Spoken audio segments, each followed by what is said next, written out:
జైనూరు ఘటనలపై ప్రభుత్వం సీరియస్ గా దృష్టి సారించింది. హత్యాచార యత్నం సహా అల్లర్లపై సమగ్ర విచారణ స్పీడ్ అందుకుంది. Law and order additional DG Mahesh Bhagwat జైనూరులో పర్యటించారు. సోషల్ మీడియాలో అవాస్తవాలను ప్రచారం చేసే వారిపై కఠిన చర్యలు తప్పవని హెచ్చరించారు.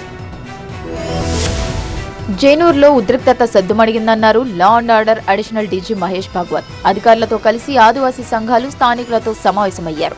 అత్యాచార యత్నం ఘటన సహా అల్లర్లపై సమగ్ర విచారణ జరుగుతుందన్నారు మహేష్ భాగవత్. స్పెషల్ ఇన్వెస్టిగేషన్ ఆఫీసర్గా ఎస్డిపిఓ కాగజ్ నగర్ కరుణాకర్ ఆయనకి ఎంపిక చేయడం జరిగింది. ఆల్రెడీ ఆ ముద్దాయిని కూడా అరెస్ట్ చేయడం జరిగింది. ఆ సంఘటనలు కూడా సైంటిఫిక్ ఇన్వెస్టిగేషన్ చేస్తూ ఆ కేసు అది ఫాస్ట్ ట్రాక్ కోర్టులో ట్రయల్ చేసి మ్యాక్సిమం ఏం శిక్ష ఉంది ఆ చట్టంలో, దానికోసం మా ప్రయత్న పక్క అది ఉంటుంది. భవిష్యత్తులో మాత్రం అది ఇలాంటి సంఘటన కాకుండా అందరు సామరస్యంతో ఇక్కడ పక్కా ఉండాలో. బాధితురాలికి మెరుగైన వైద్యం కొనసాగుతుందన్నారు జిల్లా అధికారులు. అల్లర్ల కారణంగా నష్టపోయిన వారికి పరిహారం అందించేలా చర్యలు చేపట్టామన్నారు.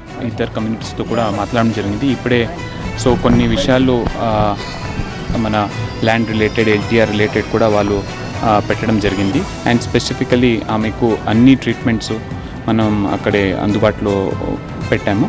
ఎన్ని షాప్స్ కానీ, వెహికల్స్ కానీ ఏం డ్యామేజెస్ అయినాయి దానికి ప్రత్యేకంగా టీమ్స్ పెట్టి, రెవెన్యూ ప్లస్ పోలీస్ టీమ్స్ పెట్టి మనం అసెస్ చేస్తున్నాము. అది ఇమీడియట్లీ మనం గవర్నమెంట్కి పంపడం జరిగింది. సెక్షన్ 144 ఇప్పుడు మనము టిల్ అంటిల్ ఫర్దర్ ఆర్డర్స్ అని పెట్టడం జరిగింది. అది టిల్ ద సిచ్యువేషన్ పర్సిస్ట్ అది అమలు అవుతుంది. అడిషనల్ డీజీ మహేష్ భాగవత్ జిల్లా అధికారుల సమక్షంలో ఇరు వర్గాల తమ అభిప్రాయాలను ప్రభుత్వం దృష్టికి తీసుకువెళ్లాయి.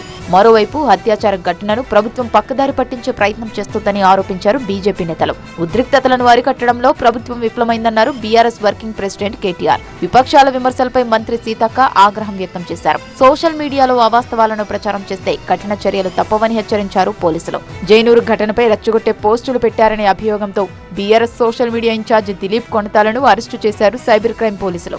జైనూరులో 144 సెక్షన్ కొనసాగుతోంది. ర్యాపిడ్ యాక్షన్ ఫోర్స్ పహారా కాస్తున్నాయి.